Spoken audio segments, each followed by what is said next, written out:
हे everyone, Web Coder YouTube channel के अंदर आप सभी का वापस से स्वागत है। आज की ये वीडियो हमारी नेक्स्ट.जेएस सीरीज़ जो चल रही है उसकी थर्ड वीडियो होने वाली है, जिसके अंदर पिछली वीडियो में हम सभी ने नेक्स्ट.जेएस का जो प्रोजेक्ट इंस्टॉल किया था उसका मैं आपको फोल्डर स्ट्रक्चर समझाने वाला हूँ कि आखिर उसके फोल्डर के अंदर कौन सी फाइल्स होती है। ओके, तो पुरानी वीडियो में आपने देखा होगा कि हमने ये प्रोजेक्ट हमारा इंस्टॉल किया था VS कोड के अंदर जो फर्स्ट नाम से था। ओके, अब सबसे पहले बात करते हैं इस फोल्डर के अंदर सबसे पहली फाइल है फर्स्ट नेक्स्ट नाम से। इस फोल्डर के अंदर क्या होता है, आपका जब ये सारा कुछ आपका कोड कंप्लीट हो जाएगा, आपका एप्लीकेशन कंप्लीट हो जाएगा, तो आपको उसको बिल्ड करना होता है। बिल्ड का मतलब होता है कि आप जब इस कमांड को रन करोगे तो आपका जितना भी ये कोड है ये सारा का सारा मर्ज हो जाता है। मर्ज होने के बाद एक कंप्रेस्ड इसकी फाइल बन जाती है। ओके, वो फाइल जो होगी वो आपके इसके अंदर आने वाली नेक्स्ट.जेएस जो फोल्डर यहाँ पे बन के आ रहा है। उसके बाद आपका सेकंड फोल्डर है नोड मॉड्यूल। नोड मॉड्यूल क्या करता है कि आपके जो जो प्रोजेक्ट है, आपके एप्लीकेशन है, उसके अंदर आपके कुछ छोटे छोटे पैकेजेस होते हैं। लाइक मान लीजिए कि आपको स्टाइलिंग करनी है, आपने टेलविन इंस्टॉल करी। ओके, जैसे यहाँ पे मैं दिखाता हूँ पैकेज.जेसन के अंदर टेलविन CSS यहाँ पे इंस्टॉल है। तो ये इंस्टॉल है, तो ये कहाँ पे इंस्टॉल है, वो इंस्टॉल होता है नोड मॉड्यूल के अंदर। यहाँ पे आप लोग जाकर अगर देखोगे तो इतने सारे प्रोजेक्ट यहाँ पे इंस्टॉल है, यहाँ पे मॉड्यूल्स इंस्टॉल है। ओके, इनका आप सभी को कोई छेड़ने की ज़रूरत नहीं है, इनको आप ऐसे ही रहने दीजिए। उसके बाद फोल्डर आता है हमारा पब्लिक फोल्डर, जिसके अंदर कुछ नहीं, ये केवल दो यहाँ पे SVG दे रखे हैं जो यहाँ पे आपको डिस्प्ले हो रहे होंगे। ये देखो, एक ये वाला, एक ये वाला। ओके, इसके अंदर आप लोग पब्लिक के अंदर इमेजेस रख सकते हो या कुछ अदर फाइल्स रख सकते हो जो आपको पब्लिक में चाहिए। ओके, उसके बाद हम लोग चलते हैं SRC फोल्डर के अंदर। SRC फोल्डर के अंदर आपका एक और फोल्डर होता है ऐप नाम से। उसके अंदर क्या है, सबसे पहले फेवाइकन है। आपका फेवाइकन ये जो दिख रहा है ये आपको यहाँ पे डिस्प्ले होता है, ये देखो। ओके, आप इसको बाद में चेंज कर सकते हो। ग्लोबल CSS आपकी मेन जो होती है CSS फाइल है, जिसके अंदर आपकी CSS लिखी हुई है। जिसे यहाँ पे टेलविंड इंस्टॉल है तो टेलविंड के यहाँ पे CSS आ रखी है। layout.js ये जो है हम लोग आपको आगे आने वाली वीडियो में और भी डिटेल में समझाने वाले हैं कि आपको इसको कैसे काम में लेना है। page.js ये आपको जो कंटेंट यहाँ पे दिखाई दे रहा है सारा कुछ वो आ रहा है अभी डिफ़ॉल्ट वाले पेज से। ये देखो, आप यहाँ से देख सकते हो। ओके, जैसे अगर मैं आपको बताना चाहूँ, ये जो इमेज है ये वाली नेक्स्ट वाली, मुझे चाहिए कि उसके नीचे में कुछ आपको चेंज करके दिखाता हूँ, तब आप समझ पाओगे। उसके लिए मैं यहाँ पे एक H1 हेडिंग दे रहा हूँ,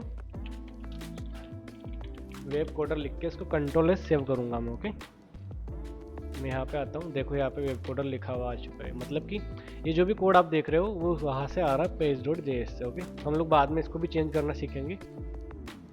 उसके बाद SRC फोल्डर को बंद करता हूँ मैं। ESLint की जो कॉन्फ़िगरेशन फाइल होती है वो इसके अंदर है। इसके अंदर आगे आने वाली वीडियो में मैं आपको कॉन्फ़िगरेशन सिखाने वाला हूँ कि आपको जो एरर्स होते हैं वो किस तरह से होते हैं। आप अगर कोई कोड गलत लिख रहे हो तो उसका आपको कैसे अंडरलाइन के अंदर एक मार्क बन के आ जाता है, वो सब कुछ इसके अंदर बताने वाला हूँ मैं। उसके बाद यहाँ पे एक फ़ाइल है ये git ignore ये फाइल होती है। यहाँ पे मेरा जितना भी कोड है, जब इसको मैं गिटहब के ऊपर जब अपलोड करूँगा तो वो क्या करेगा, ये फाइल सबसे पहले रीड करेगा।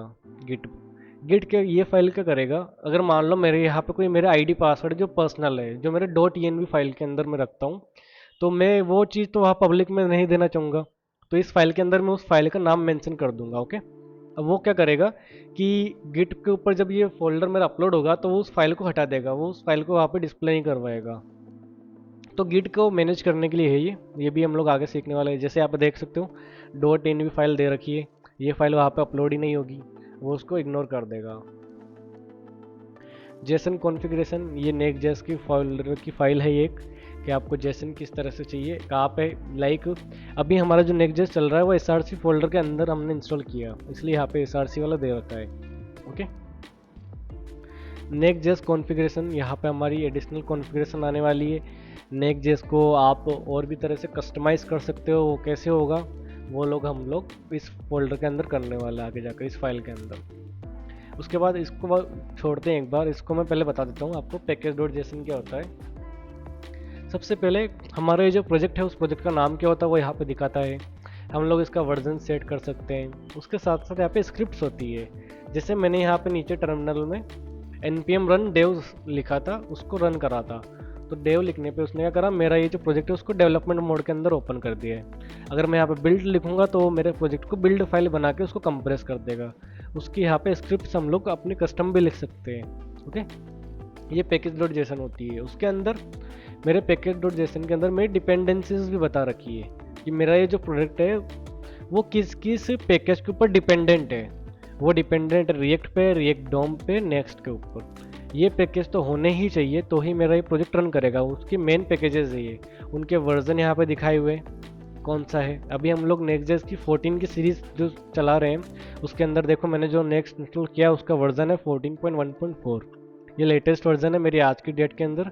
आने वाली वीडियोस में आपको, आप जब अपना प्रोजेक्ट इंस्टॉल करोगे तो आपका यहाँ पे वर्जन कुछ अलग हो सकता है, बट उसमें माइनर चेंजेस होते हैं, ज़्यादा कुछ चेंजेस नहीं होंगे। ओके, उसके बाद नीचे आते हैं डेव डिपेंडेंसीज। ये वो डिपेंडेंसीज, वो जो पैकेजेस होते हैं जो हमें केवल डेवलपमेंट मोड के अंदर चाहिए होंगे। ओके, इन पैकेजेस का वहाँ पे जब हम बिल्ड करेंगे जब हमारा कोई यूज़ नहीं होता है। जैसे मान लीजिए ESLint जो मैंने बताया था, अब यहाँ पे एक अंडरलाइन आ रही है, एक बार आप देखो टेलविन CSS के नीचे अंडरलाइन आ रही है। ये क्यों दिखा रहा है? ये मुझे ESLint एरर दे रहा है कि ये जो वर्ड आपने डाला है वो वर्ड हमारे डिक्शनरी के अंदर नहीं है, हमारी कॉन्फ़िग फाइल के अंदर नहीं है, ये वर्ड की स्पेलिंग मिस्टेक है। ये मुझे ESLint यहाँ पे दिखा रहा है। अब मुझे फिक्स कर सकता हूँ या मैं ESLint की कॉन्फ़िग फाइल में जाके इसको चेंज कर सकता हूँ कि टेलविन CSS जो मैंने वर्ड लिखा है वो सही है, उसको कोई एरर ना दिखाए।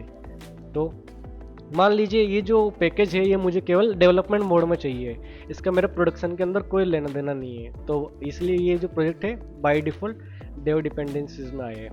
अब बात करते हैं पैकेज डॉट लॉग। उसमें क्या होता है, ये भी आपकी पैकेज जितने भी इंस्टॉल है उनके वर्जन्स ही है यहाँ पर भी देखो, बट उसमें पैकेज डॉट जेसन में और लॉग वाली फाइल में इतना डिफरेंस होता है। मान लीजिए यहाँ पे टेलविन CSS इंस्टॉल है, कौन से वर्जन की? इस वर्जन की।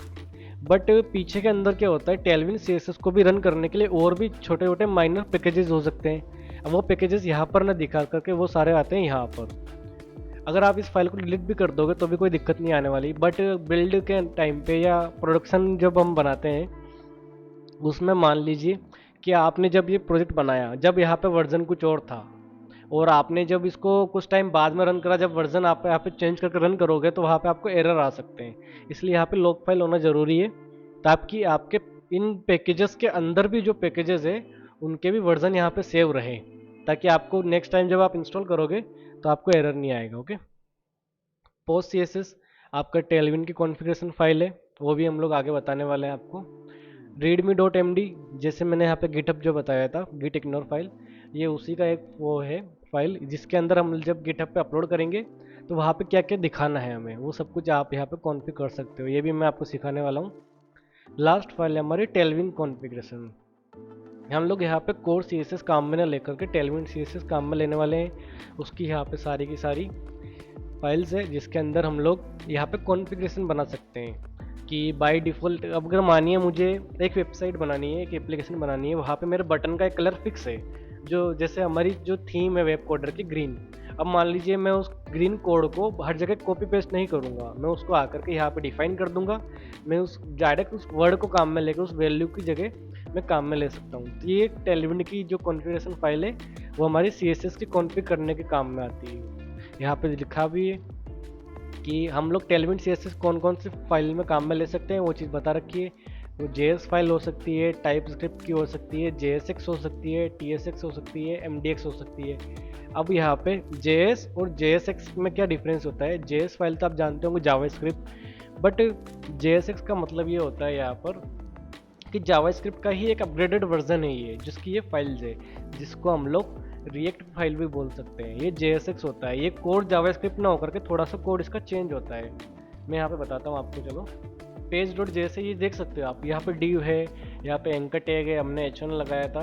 ये तो HTML CSS हो सकता है, बट ये क्या होता है हमने कैसे लिख रखा है, थोड़ा सा इसका फंक्शन अलग है। ये जावास्क्रिप्ट ही एक तरह की, बट इसको JSX बोलते हैं क्योंकि इसके अंदर कुछ फंक्शंस, कुछ जो आर्गुमेंट होते हैं वो थोड़ा अलग टाइप से होते हैं। ओके, तो आज की वीडियो में बस इतना ही।